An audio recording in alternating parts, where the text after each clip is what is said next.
Goa trip का मैं review दूंगा आपको। पावर मैनेजमेंट, एवरेज क्या निकल के आई गाड़ी की, कि हमारी गाड़ी का टोल कौन से वाला लगा, RTO problems, hotel versus Caravan, water management, power management, क्या कैरावैन बनवानी चाहिए। जय श्री राम दोस्तों, आपका स्वागत है हमारे चैनल पर। और आज की वीडियो में मैं आपको बताने वाला हूं कि जो हमारी गोवा ट्रिप थी, उस पूरी गोवा ट्रिप में कौन कौन सी चीज़ों में हमें प्रॉब्लम आई और क्या क्या बेनिफिट हुए कैरावैन्स के, और वो मतलब पूरी गोवा ट्रिप का मैं रिव्यू दूंगा आपको। जो मेरी 25 से 30 दिन की ट्रिप थी उसका रिव्यू दूंगा, क्योंकि ये पहली ट्रिप थी हमारी कैरावैन की और उसमें पहली बार में ही मैं इतना लंबा ट्रिप पे गया हूँ। तो उसमें जाहिर है कोई बेनिफिट भी होगा और कोई प्रॉब्लम्स भी आई होंगी। तो बहुत लोगों ने आपने कमेंट्स डाली अलग अलग वीडियो पे, तो उसमें मैंने आपको बताया था कि मैं एक प्रॉपर वीडियो बनाऊंगा जिसमें मैं पूरा रिव्यू करूंगा, क्योंकि ये पहली ट्रिप है और आप सब लोग इंतज़ार कर रहे होंगे इस वीडियो का। तो चलिए इस वीडियो को शुरू करते हैं। और मैंने कुछ पॉइंट्स लिखे हैं, तो जो पहले मैं आपको पॉइंट्स बता देता हूँ, फिर उनको एक्सप्लेन करूँगा। सबसे पहला है कि कितना डिस्टेंस था और क्या क्या उसमें प्रॉब्लम्स है, इतनी दूर की जो रास्ता था उसमें। दूसरा है एवरेज क्या निकल के आई गाड़ी की, क्योंकि ये बहुत मेन क्वेश्चन है आप लोगों का, जो कि कमेंट्स में बहुत आया था। नेक्स्ट है कि जो ट्रिप है उसका टोटल कॉस्ट क्या आया, जिसमें फ्यूल कॉस्ट हो गया, हमारा रहने खाने का वो सब कॉस्ट हो गया, प्लस टोल्स वगैरह हो गए कि वो कितने लगे। नेक्स्ट है पॉइंट टोल टाइप, कि हमारी गाड़ी का टोल कौन से वाला लगा, गाड़ी का लगा, टेम्पो का लगा, कमर्शियल में या कुछ अलग टोल लगा, वो सारी चीज़ें बताऊंगा। और उसके बाद नेक्स्ट है आरटीओ प्रॉब्लम्स। अब मैं 9 से 10 स्टेट क्रॉस करके आया हूँ, तो उसमें मुझे ऐसी कौन सी प्रॉब्लम्स इस कैरावैन के लिए हुई या नहीं हुई, क्योंकि ये नया कॉन्सेप्ट इंडिया में और कैरावैन्स बहुत लोगों ने देखी भी नहीं है। तो आरटीओ में भी बहुत सारे लोग इसके बारे में जानते नहीं हैं, या जो भी हाईवेज़ पे गश्त लगाते पुलिस वाले, बट उनके साथ क्या प्रॉब्लम आई क्या नहीं आई, क्या हम अपनी कैरावैन बनवा के निकल सकते हैं रोड पे, और अगर मुझे इशू आया तो कोई क्या आया, तो वो भी बताऊंगा। नेक्स्ट है होटल वर्सेस कैरावैन, कि होटल ज़्यादा बेटर है या कैरावैन ज़्यादा बेटर है, वो भी बताऊंगा। उसके बाद नेक्स्ट पॉइंट है कि इसका वाटर मैनेजमेंट, कि भाई पानी कितना चला, कहाँ खाली किया, कहाँ से पानी मिला, वो सारी चीज़ें। नेक्स्ट है हमारा पावर मैनेजमेंट, कि इसमें अब घर में रहे हैं तो सारी चीज़ें चली भी हैं, फ्रिज भी चला है, बाकी और भी चीज़ें चली हैं, और हम जैसे कहीं भी रुकते थे तो गाने वाने सब चलते रहते थे। प्लस कि गाड़ी में जो पावर के लिए हमें गाड़ी स्टार्ट करनी पड़ी या नहीं करनी पड़ी, और कितना बैकअप हुआ, क्या प्रॉब्लम आई, वो सारी चीज़ें।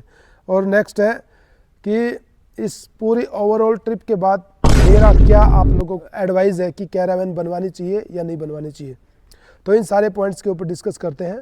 तो चलिए शुरू करते हैं।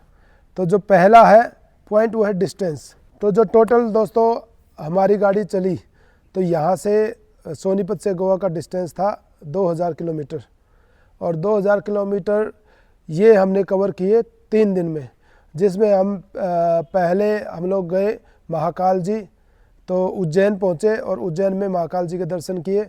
उसके बाद हमने वहीं पर स्टे किया और उसके बाद चले हम नेक्स्ट जो डेस्टिनेशन था हमारा वो था शिरडी साईं बाबा महाराष्ट्र में, फिर वहाँ रुके और उसके बाद नेक्स्ट डे हम पूरा गोवा पहुँच गए। तो ये था डिस्टेंस जाने का। और आते टाइम उसके बाद फिर गोवा में घूमे। तो गोवा का अगर मैं बताऊं तो गोवा में भी हम एटलीस्ट 300 से 400 किलोमीटर घूमे, क्योंकि पूरा गोवा हमने कवर किया था नॉर्थ से लेके साउथ तक। और मैक्सिमम बीच पे हम गए और हमारी गाड़ी बीच के ऊपर तक गई। बहुत सारी ऐसी जगह थी जहाँ हमने बीच पे ही गाड़ी रोकी। तो ये था पहली चीज़ डिस्टेंस का। नेक्स्ट है हमारा एवरेज। अब ये गाड़ी इसमें एक चीज़ और ऐड कर देता हूँ कि जाते टाइम तो हम सीधा गए थे जो दिल्ली से उज्जैन, फिर शिरडी और फिर सीधा कर्नाटका एंटर होके और सीधा गोवा में। और आते टाइम हम लोग आए थे वहाँ से गोवा से रत्नागिरी, जो कोस्टल लाइन है, रत्नागिरी से होते हुए फिर हम पहुँचे पनवेल और मुंबई के रास्ते से सूरत, और सूरत से फिर अहमदाबाद, अहमदाबाद से फिर हम लेफ़्ट कट कर गए, फिर हम चले गए भुज, और भुज से हम गए कच्छ, रण ऑफ कच्छ। वहाँ से वापस हम भुज के रास्ते से ही वापस आए और फिर सीधा राजस्थान में एंट्री करके माउंट आबू के पास से निकले, जो कि पालनपुर वाला रास्ता है, और वहाँ से वापस हमारा सीधा अजमेर, और अजमेर से जयपुर और सीधा हमारा सोनीपत। तो ये हमारा रूट था। और जो सेकंड पॉइंट था एवरेज का, एवरेज इस गाड़ी ने दी है भैया 13+ की एवरेज। और ये सब मिला के है, जो पहाड़ भी आए, रास्ते भी आए, गड्ढे भी आए और कच्चा रास्ता भी आया, जिसमें पहले गियर में भी गाड़ी चली, भाई जाम वाम में भी फंसे, तो वो सब चीज़ों की मिला के 13+ की एवरेज दी इसने 2000 किलोमीटर की पूरी। और जो हाईवे की एवरेज थी इसकी इतना लोड लेके वो है 15+ की एवरेज, अगर खाली हाईवे को मैं काउंट करूँ। अब पहाड़ी रास्ता भी था वो भी कवर किया है, सब चीज़ें मिला के 13+ की एवरेज दी है। नेक्स्ट की जो ट्रिप है उसका टोटल कॉस्ट कितना पड़ा, तो जाते टाइम जो हमने डीजल डलवाया वो डला 16,000 रुपये का। तो गोवा का अगर बात करें तो दिल्ली सोनीपत से गोवा, गोवा से सोनीपत, तो आपका 32,000 रुपये का तेल डला। तो 32,000 रुपये तो ये हो गए, और 4,500 रुपये से ऊपर और 150 रुपये ऊपर हमारा टोल लगा है आने जाने का, दोनों का अगर मैं मिलाऊँ तो और उसके बाद हमारा बाकी जो खर्चा आया वो आया हमारा 8,000 रुपये का, जिसमें हमारा खाना पीना, दूध दही मक्खन घी जो भी था वो सब मिला करके वो सब 8,000 रुपये आया। तो टोटल कॉस्ट आप देख लो कि 32,000 प्लस 8,000 40,000 प्लस 4,000 आपका 5,000 मान लो, 45,000 रुपये हमारी पूरी ट्रिप का कॉस्ट आया है। जिसमें जाते टाइम तो हम 4 बड़े और 2 बच्चे थे, और आते टाइम हम 2 बड़े और 1 बच्चा था, और वो लोग भी हमारे पास 7-8 दिन रुके थे, तो उनका भी खर्चा था। और प्लस अब गोवा गए हैं तो बहुत सारी चीज़ों के खर्चे होते हैं, वो सब मिला करके हमारा 45 से लेके 46,000 रुपये तक का बस कॉस्ट आया। और वो भी कितना, न्यू ईयर के टाइम पे, न्यू ईयर से पहले और न्यू ईयर के क्रॉस करके बाद, दिसंबर और जनवरी का टाइम था, उसमें पीक सीज़न होता है, उसका हमारा 45,000 रुपये का खर्चा आया इतने बंदों का। और दूसरी चीज़ अगर मैं बताऊं, जो मेरे साथ में भाई थे वो वापस आने का उनका 22,000 रुपये की तो आने की टिकट ही होगी फ्लाइट की, तो अगर उसको भी पकड़े 22,000 जाने की 22,000 आने की, तो 44,000 तो वही हो गए 2 बंदों के।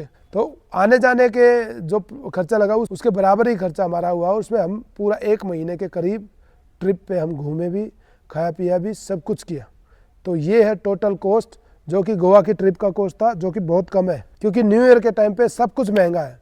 खाली एयरपोर्ट से आप अगर बागा बीच जाओगे तो टैक्सी का किराया 3500 से 4,000 रुपये है। तो आप देख लो कि कितना महंगा उस टाइम होता। खाना कहीं भी बैठ जाओ 5-6 हज़ार रुपये का 4 बंदों का बिल आ ही जाता है। और ऊपर से वो घर वाले मज़े नहीं है कि घर वाला खाना, अभी चाय पीनी है तो मस्त अपनी चाय बना के पीते। आप लोग घूमते हो तो आपको पता है कि बाहर एक अच्छी चाय पीने को बंदा तरस जाता है, लेकिन कैरावैन होने से सब कुछ घर वाला बढ़िया 1 नंबर की चीज़ मिलती थी, सारा खाना पीना। उससे ये हुआ कि हमारी सेहत भी सही रही, प्लस थकावट भी नहीं हुई। हम जब वापस घर आए तो आके अगले दिन ही अपना काम चालू कर दिया था, जो भी काम करना था, थकावट नहीं हुई। जबकि जो हमारी वहाँ की ट्रिप थी ये महाकुंभ की, उसमें 3-4 दिन में इतने थक गए थे कि 2-3 दिन तो ठीक होने में लग गए। नेक्स्ट है हमारा टोल। तो बेसिकली जो एक मेन क्वेश्चन था कमेंट्स में बहुत सारा ये भी था कि टोल कितना लगा इसका। ये गाड़ी है 4 टायर की और कमर्शियल रजिस्टर्ड है, और इसका टोल बहुत लोगों को पता नहीं है कि कौन सा टोल लगता है। मैं भी यही सोचता था कि कमर्शियल गाड़ी का कुछ अलग से टोल लगता होगा, कुछ एक्स्ट्रा सेक्शन होगा, लेकिन नहीं है। इस गाड़ी का टोल आपकी i10 जो गाड़ी होती है वही वाला टोल है, ठीक है। जहां उसमें 50 रुपये लगते हैं, इसके भी 50 रुपये ही लगते हैं। तो टोल इसका थ्रू आउट इंडिया सेम है। ये कार जीप टाइप में ही आती है। जो भी रूल कार पे जीप पे एप्लीकेबल होता है वो ही इसी पे एप्लीकेबल होता है, क्योंकि ये पिकअप ट्रक है और इसके ऊपर भी सेम ही रूल आपका अप्लाई होता है। तो टोल भी आपका सेम ही है। तो जिससे आपका जो आपकी पर्सनल गाड़ी में जाओगे जितना टोल उसमें लगेगा उतना ही इसमें लगता है। और एक और फ़ायदा है कि अगर हम घूमने जा रहे हैं तो कुछ स्टेट्स में हम हाईवे को छोड़ के, जैसे छोटी छोटी जो जगह होती है लोकेशन घूमने की, वहाँ भी घूम सकते हैं, जिससे कि हमारा टोल भी बच जाता है और हम एक्सप्लोर भी कर सकते हैं रूरल इंडिया को। नेक्स्ट जो पार्ट आता है आपका वो है आपका RTO प्रॉब्लम्स। अब हमारी येलो प्लेट है, कैरावैन है, काफ़ी मॉडिफिकेशन हो रखा है, इसकी हाइट लेंथ सब कुछ काफ़ी है। उसके बाद मैंने 10 स्टेट क्रॉस किए। क्या मुझे प्रॉब्लम आई कोई RTO से रिलेटेड, या जो ट्रैफिक पुलिस थी उससे कोई प्रॉब्लम आई? तो अब मैं बताऊं तो प्रॉब्लम आई मुझे 0, कोई प्रॉब्लम नहीं आई। मैंने 10 स्टेट क्रॉस किए, बहुत हेल्पफुल है। पुलिस ने भी सपोर्ट किया, गाड़ी रुकवाई ज़रूर, कम से कम 25 से 30 बार गाड़ी रुकी है, पुलिस वालों ने रुकवाई। उन्होंने देखा कि क्या चीज़ है, देखा कि हाँ ये कैरावैन होती है घूमने फिरने के लिए, फैमिली के लिए बनाई है, तो उन्होंने फ़ोटो वोटो खिंचवाए हमारे साथ और गाड़ी को जाने दिया। किसी ने कोई इशू नहीं क्रिएट किया। तो आरटीओ साइड से, पुलिस साइड से कोई इशू नहीं है, क्योंकि ये रजिस्टर हो गया व्हीकल, तो आपने सारे डॉक्यूमेंट्स के अकॉर्डिंग ही रजिस्टर होता है, ऐसे ही नहीं होता। तो जब मेरी चीज़ें रजिस्टर्ड है तो ये लीगल है, प्रॉपर आप रोड पे इसको लेके जा सकते हो। और इसका लाइव प्रूफ मैंने आपको दे दिया कि मैंने 10 स्टेट क्रॉस किए हैं, सब जगह पुलिस वाले ने रुकवाया भी, देखा सिर्फ क्यूरियोसिटी के लिए कि आखिर है क्या, क्योंकि दिखने में अलग सा ही दिखता है। तो सिर्फ देखा और अंदर भी देख के फ़ोटो भी खींचे कि घर वालों को भी उन्होंने अपने को दिखाया, देखो कितनी अच्छी गाड़ी बनाई है। तो पुलिस वालों ने, भाइयों ने पूरा सपोर्ट किया। इसके लिए आप अगर कोई पुलिस वाला भी देख रहा है तो बहुत बहुत धन्यवाद आपका। नेक्स्ट चीज़ क्या है, तो मतलब आपका इस गाड़ी के लिए रोड पे कोई प्रॉब्लम नहीं है, क्योंकि हम लोग टैक्स दे रहे हैं गवर्नमेंट को, ये हमारी कमर्शियल गाड़ी है। तो जब हम टैक्स दे रहे हैं प्लस हम कुछ सामान नहीं ढो रहे, सिर्फ अपना पर्सनल यूज़ के लिए, वैसे तो गवर्नमेंट को ये वाइट नंबर देना चाहिए हमें, क्योंकि इसको कमर्शियल यूज़ के लिए तो हम यूज़ नहीं कर रहे, खाली फैमिली के लिए घूमने के लिए। देखते हैं, वो भी प्रोसेस आगे चालू है। आगे इन चीज़ों के पीछे मैं अभी लगा ही हुआ हूँ कि वाइट नंबर को कैसे न कैसे करके कुछ किया जाए इसके लिए, वो भी अभी क्यू में है वो चीज़, प्रोसेस में। नेक्स्ट जो चीज़ है, मेन पॉइंट, अब होटल वर्सेस कैरावैन। अब कुछ लोग सोचते हैं कि ये बहुत कॉम्पैक्ट सी है, छोटी सी है, इसमें होटल वाला, जैसे होटल में खुला होता है, आपका रूम बड़ा होता है, बड़ा बाथरूम होता है, तो इसमें और उसमें क्या डिफरेंस है। तो मैं होटलों में भी रुका हूँ भाई, और कैरावैन में मैं पहली बार ही रुका था। तो जो मेरा एक्सपीरियंस रहा, होटल से 10 गुना ज़्यादा अच्छी है कैरावैन। क्यों? होटल आपका एक स्पेसिफिक जगह पे होता है, वहाँ से आप किसी भी टूरिस्ट पॉइंट पे जाते हो, पहले तो आप वहाँ जाते हो, फिर शाम को जो अच्छा घूमने का टाइम होता है, वहाँ आपको ये लग जाता है कि भाई वापस होटल भी पहुँचना है, तो वहाँ से आप भाग लेते हो। लेकिन हमारी कैरावैन उसी जगह पे गई है, और हम उस पर्टिकुलर मोमेंट के ऊपर हम वही थे, और उस पर्टिकुलर टाइम को भी एंजॉय किया। तो आपका घर जब आपके साथ है तो क्या करेगा होटल? होटल अलग चीज़ है, कैरावैन अलग चीज़ है। और इसमें सोने में कंफर्ट बहुत अच्छा है, बहुत बेहतरीन नींद आई। घर पे आकर तो मुझे नींद भी नहीं आई 1-2 दिन तक, तो कैरावैन की इतनी आदत हो गई थी। तो सोने में इतनी कंफर्टेबल है गाड़ी आपका, जो है सोने में थोड़ा सा ही हल्का सा ये आगे सपोर्ट भी होती है, मैंने वो नहीं लगाई, एक बार लगाई थी, फिर ये हल्का हल्का हिलती है, जैसे हम हिलते हिलते हैं तो उसमें और अच्छी नींद आती है, ऐसे लगता है जैसे कोई झूला झूला रहा हो आराम से। तो सोने में भी कोई प्रॉब्लम नहीं आई, खाने में भी कोई प्रॉब्लम नहीं आई, रहने में भी कोई प्रॉब्लम नहीं आई, बाथरूम में भी कोई इशू नहीं आया, कोई स्मेल नहीं आया टैंक में से। तो ओवरऑल कुल मिला के होटल के कंपेरिजन में होटल और versus Caravan, Caravan is best, क्योंकि बहुत फ़ायदे हैं। मैं सारे फ़ायदे गिनवाऊंगा तो ये वीडियो बहुत लंबी हो जाएगी। तो Caravan is better than hotel. और इसमें और क्या फ़ायदा है, जैसे प्राइवेसी है सबसे पहली चीज़। तो आप अपनी गाड़ी के अंदर हो, होटलों में आजकल पता नहीं कहाँ कहाँ हिडन कैमरे लगे रहते हैं, तो प्राइवेसी का इशू होता है, प्लस वहाँ खाने का, वहाँ रहने का अलग अलग इशू होते हैं। अपनी गाड़ी है, अपना घर है, इसमें कोई इशू नहीं है, जैसे अपना घर में आप रह रहे होते हो वैसे ही इसमें रह रहे होते हैं। और जो स्पेस है वो काफ़ी है, ऐसा नहीं है कि यहाँ ये कंजस्टेड है, बहुत बढ़िया है। वो शुरू में कोई नया घुसता तो उसको थोड़ा सा लगेगा कि थोड़ी और खुली खुली होनी चाहिए, बट हमारे अकॉर्डिंग ये बेस्ट है, क्योंकि एक दिन रहते तो इसमें आदत हो जाती है पूरी, उतरने की आदत, अंदर खड़े रहने की आदत, सब चीज़ों की आदत रह जाती है।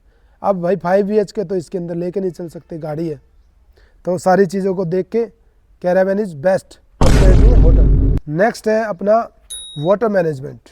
काफ़ी इंपॉर्टेंट पॉइंट है दोस्तों ये, और बहुत लोगों ने इसका क्वेश्चन भी किया कि वाटर मैनेजमेंट कैसे किया। हमारी गाड़ी में लगा है 250 लीटर का फ्रेश वाटर टैंक, और 70 लीटर के 2 हैं, एक ग्रे एंड एक जो है ब्लैक वाटर टैंक है। तो 3 टैंक टोटल हमारी गाड़ी में है। तो जो फ्रेश वाटर टैंक है वो 250 लीटर, जब मैं और मेरी वाइफ थी खाली, तो वो हमारा चल जाता था 4 दिन, 4 से 5 दिन भी निकल जाते थे फ्रेश वाटर में, बट हम लोग खाली होने से पहले ही दोबारा भर लेते थे।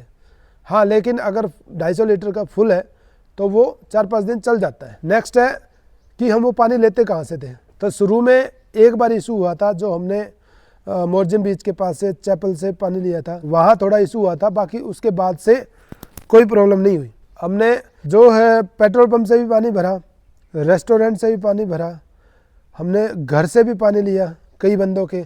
जैसे अब कैरावैन अपनी खड़ी है तो लोग मिलने भी आते थे तो उनसे बात भी होती थी, तो लोग ऑफर कर देते थे कि आप हमारे घर से भर लो। तो आराम से जब आप इसमें चलते हो तो आपको पानी कहीं से मिल जाएगा। 2 से 3 बार तो हमने हैंडपंप से पानी भरा, बल्कि दूसरों की फॉरेनर्स की गाड़ी में भी हैंडपंप से पानी भर दिया। जुगाड़ अपने पास था, बाल्टी में पानी डाला, मोटर से बाल्टी से खींचा और टैंक भर दिया। तो मतलब 10 मिनट में हैंडपंप से पानी फुल 250 लीटर। तो पानी की कोई इशू नहीं हुआ भाई। और शुरू की चीज़ थी तो उसमें एक बार प्रॉब्लम आई थी, उसके बाद कोई प्रॉब्लम नहीं आई। ना गोवा में फिर प्रॉब्लम आई, ना महाराष्ट्र में आई, ना गुजरात में आई, ना राजस्थान में आई, और हरियाणा में तो आ ही नहीं सकती क्योंकि वो तो अपना स्टेट है। वहाँ तो मतलब पूरे इंडिया में आप कहीं भी जाओ, किसी के घर से भी आप पानी मांग सकते हो कि भाई हमारे पास टैंक है और क्या पानी मिल जाएगा, आराम से दे देते हैं लोग। बहुत सपोर्टिव है हमारे देश वाले। बाहर देश का पता नहीं, बट हमारे देश में आप किसी से भी पानी मांग सकते हो। क्यों? क्योंकि पानी पिलाना एक बहुत बढ़िया काम, पुण्य का काम माना जाता है।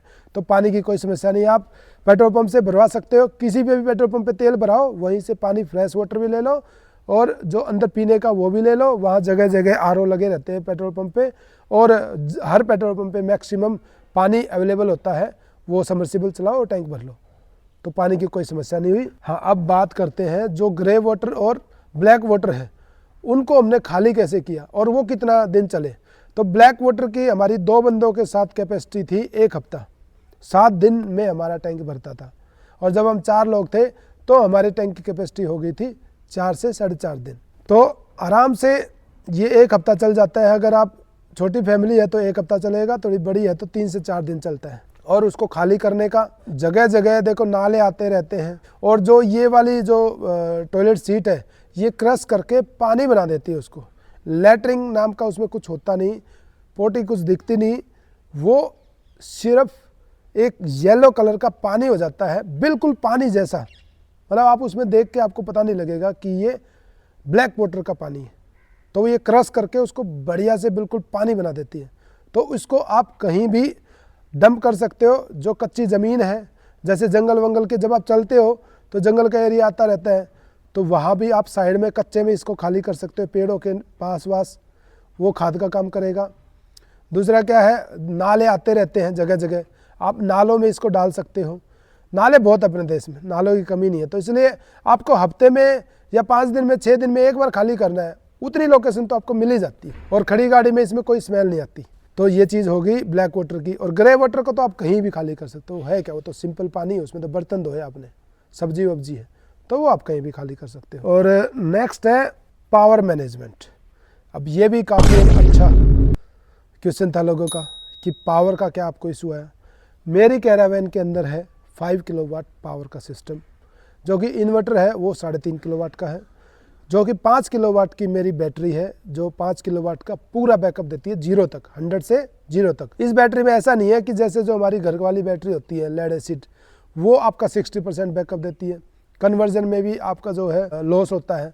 इसमें कन्वर्जन में कम लॉस होता है, क्योंकि इसमें कुछ चीज़ें हमारी डायरेक्टली बैटरी से भी चलती हैं, जो कि DC 24 वोल्ट की या 12 वोल्ट की, तो कुछ चीज़ें तो उसमें कवर हो जाती हैं। और हमारी जो गाड़ी का है, पूरी ट्रिप पे हमें एक बार भी ऐसी ज़रूरत नहीं पड़ी कि हमें गाड़ी स्टार्ट करनी पड़ी हो। हमें नहीं पता बैकअप का कि कुछ हमारी बैटरी डाउन भी हुई, और 2-4 बार मैंने चेक किया तो हमारी वही 80-85% मिलती ही थी बैटरी, क्योंकि बैटरी का मीटर लगा रखा है तो उसमें पता लग जाता है कि हाँ भाई इतनी बैटरी रह गई। और पानी का भी मीटर है जिसमें पता लग जाता है कि इतना पानी बचा हुआ है। तो पावर के लिए हमें कोई प्रॉब्लम नहीं हुई। हमारी जो है दिन में हमें धूप में गाड़ी खड़ी करनी पड़ती थी, तो धूप में गाड़ी पूरी चार्ज हो जाती थी, पूरा बैकअप देती थी। क्योंकि AC तो हमने चलाया नहीं, तो बिना AC कोई प्रॉब्लम नहीं आई। कितना भी हमने यूज़ किया पावर का, चाहे इसमें मोटर चलाई हो, चाहे ये बाहर से पानी भरने वाली मोटर चलाई हो, गाने चलाए हो, पंखे चलाए हो, मतलब जितना भी एक कैंपर वैन में चाहिए एक ट्रिप के लिए, सारी चीज़ें, सारे अप्लायंसेस। फ्रिज भी रेगुलर चलता रहा 24 घंटे, और कैमरे भी चलते थे 24 घंटे, तो कोई इशू नहीं आया। जो सोलर है ना, पूरे दिन में ये 4-5 घंटे में इसको फुल कर देता है। और गाड़ी हमारी चलती है, तो मैंने ये चीज़ चेक कर ली थी पहले। मुझे आइडिया था कि 2 घंटे में हमारी गाड़ी फुल चार्ज करती है बैटरी को, लेकिन जब मैंने चेक किया इसको टाइम के हिसाब से, तो 1 घंटे में इसने पूरी बैटरी को अपना फुल कर दिया। जब हमारी 20-25% बैटरी रह गई थी, एक बार ऐसे टेस्टिंग के लिए मैंने धूप में नहीं खड़ी करी थी, छाया में खड़ी करी थी, तो जो हमारा क्वेरियम बीच था उसके ऊपर हुआ था ये, जहाँ 2-3 दिन हम खड़े रहे थे, तो वहां पर बैटरी गई थी 20% तक। फिर हमारा जो है ना, इसमें ये 2 पॉइंट है, एक 30% तक मतलब 70% तक आउटपुट देता है, एक 0 तक। तो 70% वाले पॉइंट से जब आउटपुट आना बंद हुआ तब मैंने चेक किया था कि अच्छा बैटरी इसका मतलब 30% से कम बची हुई है। तो देखा था तो 20% थी। तो उस टाइम अब हमें जाना था कहीं पास में ही घूमने, तो सिर्फ वहाँ मीटर पे चेक लगा के कि अपनी गाड़ी से कितनी देर में चार्ज होता है, क्योंकि मेरा 100 एम्पियर जनरेट करता है हमारा अल्टरनेटर। तो उस हिसाब से उसने 1 घंटे में 95 से 96% बैटरी 20% से चार्ज कर दी थी। तो मतलब हमारी बैटरी जो है 1-1.5 घंटे में फुल हो जाती गाड़ी से। तो 24 घंटे में आप 1-1.5 घंटा तो चलती है गाड़ी। और अगर ना भी गाड़ी चले, जैसे 2-3 दिन नहीं चली थी, तो भी अगर आप धूप में खड़ी रखोगे गाड़ी को, तो 1220 वोल्ट का सोलर पैनल है जो कि 5 से 6 घंटे में बैटरी को फुल कर देता है। और दिन में इतना टाइम तो लग ही जाता है और इतनी यूज भी नहीं होती साथ के साथ। दिन में तो कोई दिक्कत ही नहीं है। तो पावर मैनेजमेंट में कोई इशू नहीं आया। तो मैंने बाकी सारे पॉइंट्स आपको बता दिए। अब मैं आपको एक बहुत जरूरी पॉइंट डिस्कस करूंगा आपके साथ। बहुत सारे लोग ऐसे हैं जिनको कैरावैन लेने का मन है। अब पहला क्वेश्चन आता है दोस्तों कि क्या कैरावैन लेनी चाहिए, क्या कैरावैन बनवानी चाहिए, क्या हमें इतना पैसा लगाना चाहिए, क्योंकि 10 लाख की गाड़ी है और 10-12 लाख रुपए इस पे लगाते हैं, तो 20-22 लाख रुपए हमारे लगते हैं और वो 10-15 साल चलेंगे। तो ये 22 लाख रुपए क्या वर्थ है घूमने के लिए लगाना? तो इसका सीधा एक सिंपल सा आंसर है, जिसको अगर इतना सा भी घूमने का शौक है, कैरावैन बनवाने का तो छोड़ दो, जिसको घूमने का इतना भी शौक है, अगर वो 10% भी इसको शौक है ना घूमने का, तो भाई अपनी कैरावैन जरूर बनवा लो। कैसे भी करके, इधर से उधर से अपना आज से ही प्लानिंग करके एक छोटी कैरावैन, बड़ी कैरावैन, कैसे भी कैरावैन बनवा लो। खुद से बना लो, किसी फैब्रिकेटर से बनवा लो, मेरे से बनवा लो, कुछ कर लो, लेकिन कैरावैन बनवा जरूर लो। ये जो लाइफ है कैरावैन की लाइफ, ये अलग ही है दोस्तों।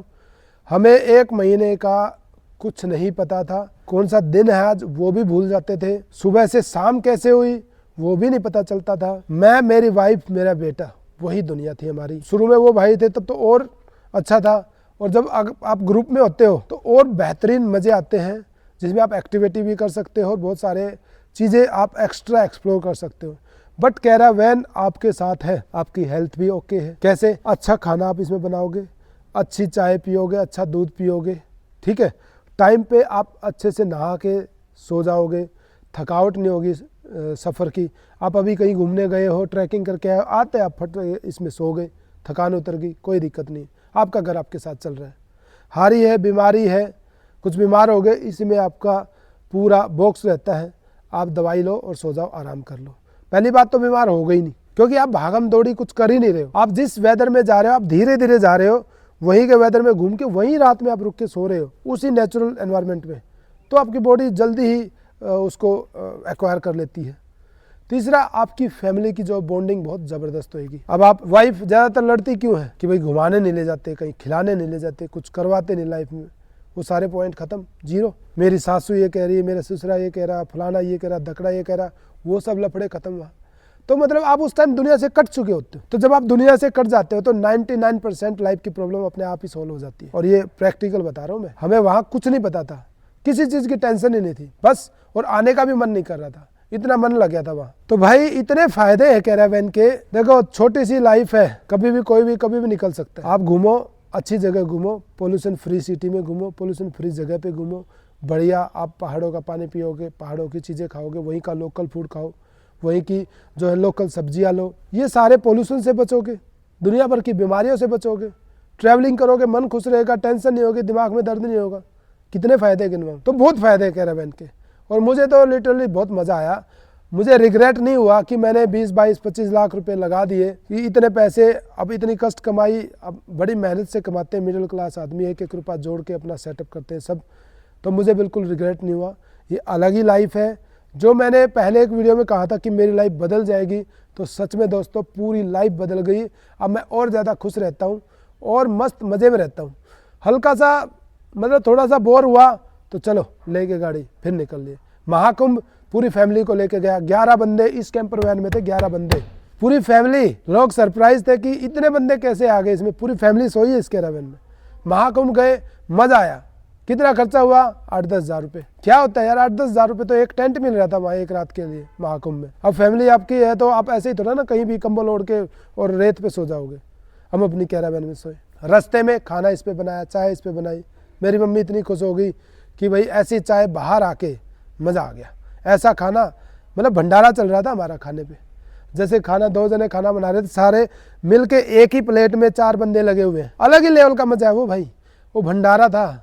और भंडारों का आपको पता है कितना मज़ा आता है। तो भाई कैरावैन बनवाओ अपनी, कैसे ही बनाओ, घूमो फिरो ऐस लो। तो दोस्तों ये पूरा रिव्यू वीडियो थी गोवा ट्रिप की, और आगे बहुत ज़बरदस्त ट्रिप आने ही वाली हैं।